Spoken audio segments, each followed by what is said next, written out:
नमस्कार बंधुरा पारमितार हेसेले आपनादेर सबाइके स्वागत जानाई। आज के आमी आपनादेर साथे शेयर करब गाठी कचुर एकटी असाधारण रेसिपि जेटा माछ मांसर स्वादकेও हार मानाबे। ताहले एकटा लाइक दिए प्रथम थेके शेष पर्यन्त आमार साथे थाकुन, आशा करी आपनादेर भालो लागबे। एखाने आमी गाठी कचु नियेछि। कचुटा भालो करे धुए परिष्कार करे केटे नियेछि। बड़ो कचुगुलो 4 पिस करे नियेछि, मीडियामटा हाफ करे नियेछि और छोटोगुलो देखुन गोटा गोटाई रेखे दियेछि। जेहेतु एटा कचुर दम तैरी करब ताई एभाবে बड़ो बड़ो करेई पिस करे नियेछि और छोटोगुलो गोटा रेखेछि। कड़ाइये जल गरम करे कचुगुलो प्रथमे भापिये नेब। गाठी कचुते एक पिच्छिल भाव थाके, सेई पिच्छिल भावटा काटानोर जोन्नो एखाने आमी एक टुकरो लेबुर रस दिए दिलाम। भालो करे जलेर साथे मिशिए एई गाठी कचु 2 থেকে 3 मिनिट आमी भालो करे फुटिए नेब। देखुन जलटा भालो करे फुटছে। एबार एई जल थेके कचुगुलो छेके नेब। एते पिच्छिल भाव अनेकटा कमे जाबे। একটা ছাঁকনিতে কচুগুলো দিয়ে ভালো করে জল ঝরিয়ে ঠান্ডা করে নেব। ঠান্ডা হয়ে গেলে কচুগুলোতে দিয়ে দিলাম পরিমাণ মতো নুন, সামান্য হলুদ আর সামান্য কাশ্মীরি লঙ্কার গুঁড়ো।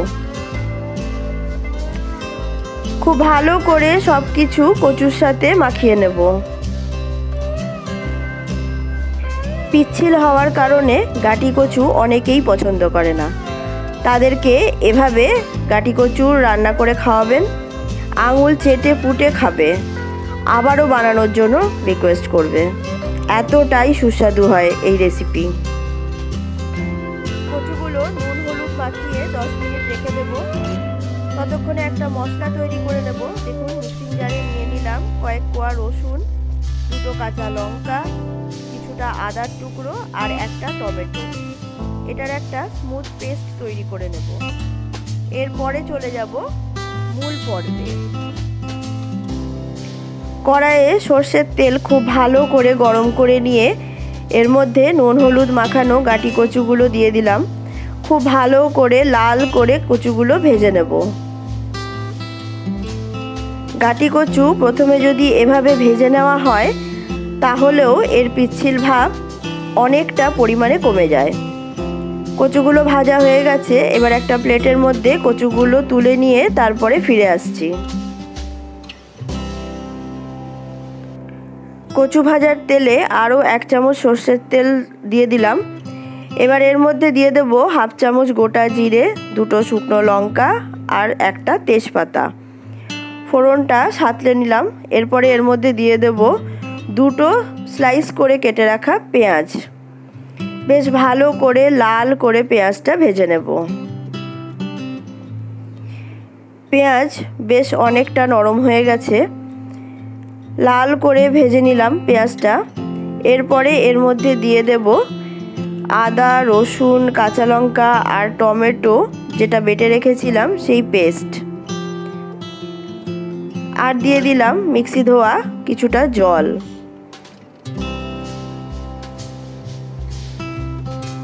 পরিমাণ মতো নুন দিয়ে খুব ভালো করে মশলাটা কষিয়ে নেব। টমেটোর কাঁচা গন্ধ চলে যাওয়ার পরে এর মধ্যে দিয়ে দিলাম হলুদ গুঁড়ো, জিরে গুঁড়ো, ধনে গুঁড়ো আর কাশ্মীরি লঙ্কার গুঁড়ো। খুব ভালো করে এবার মশলাটা কষিয়ে নেব যতক্ষণ না তেল বেরিয়ে আসছে।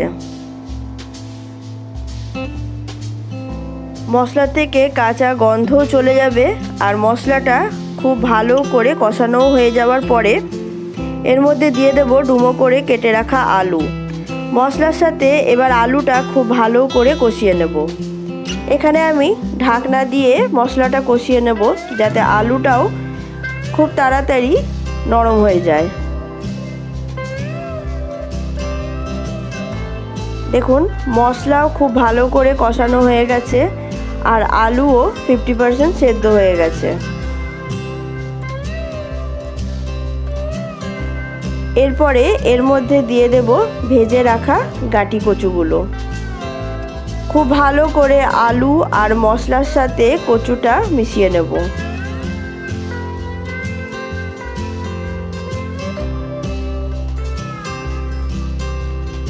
মশলার সাথে আলু আর কচু খুব ভালো করে কষিয়ে নেব।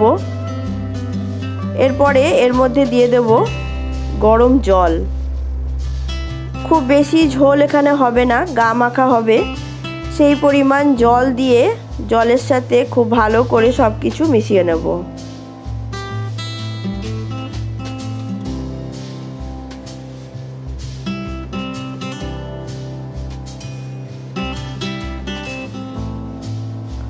আলু, কচু, মশলা আর জল সব কিছু ভালো করে মিশিয়ে নেওয়ার পরে ঢাকনা দিয়ে 5 থেকে 6 মিনিট লো ফ্লেমে রান্না করে নেব, যতক্ষণ না আলু আর কচু সম্পূর্ণ সেদ্ধ হয়ে যায়। দেখুন জল অনেকটা কমে এসছে আর আলু আর কচু দুটোই সেদ্ধ হয়ে গেছে। এবার এর মধ্যে দিয়ে দেব 1 চামচ চিনি আর হাফ চামচ গরম মশলা গুঁড়ো। আপনারা যদি চিনি স্কিপ করতে চান তাহলে স্কিপ করতে পারেন। ভালো করে মিশিয়ে নেওয়ার পরে ওপর থেকে দিয়ে দিলাম বেশ কিছুটা পরিমাণে ধনেপাতা কুচি। খুব ভালো করে সব কিছু মিশিয়ে নেওয়ার পরে ঢাকনা দিয়ে গ্যাসের ফ্লেমটা অফ করে রেখে দেব, যতক্ষণ না পরিবেশন করে নিচ্ছি। গাটি কচুর এই রেসিপি এতটাই সুস্বাদু হয় যে মাছ মাংস খেতে আর ইচ্ছেই করবে না। বাড়ির সকলে পছন্দ করবে এই গাটি কচুর রেসিপি। গরম ভাতের সাথে বা রুটি পরোটার সাথেও অসাধারণ লাগবে। আপনারা বাড়িতে অবশ্যই বানাবেন আর কমেন্ট করে আমাকে জানাবেন আপনাদের কেমন লাগলো। যারা গাটি কচু খেতে পছন্দ করে না তারাও অনায়াসে চেটেপুটে খেয়ে নেবে।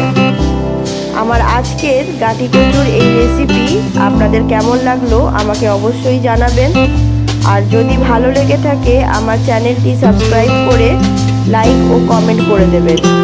রেসিপিটি অনেক শেয়ার করে দেবেন। আমার চ্যানেলে আরও নতুন রেসিপি দেখার জন্য চ্যানেলটিকে সাবস্ক্রাইব করে পাশে থাকা বেল আইকনটা প্রেস করে দেবেন। তাহলে আমি যখনই নতুন কোনো ভিডিও আপলোড করব সরাসরি আপনার কাছে নোটিফিকেশন চলে যাবে। তাহলে আজকের মতন আমি আসি। আপনারা সবাই ভালো থাকবেন, সুস্থ থাকবেন। দেখা হবে আবার নতুন কোনো রেসিপি নিয়ে আমার পরের ভিডিও।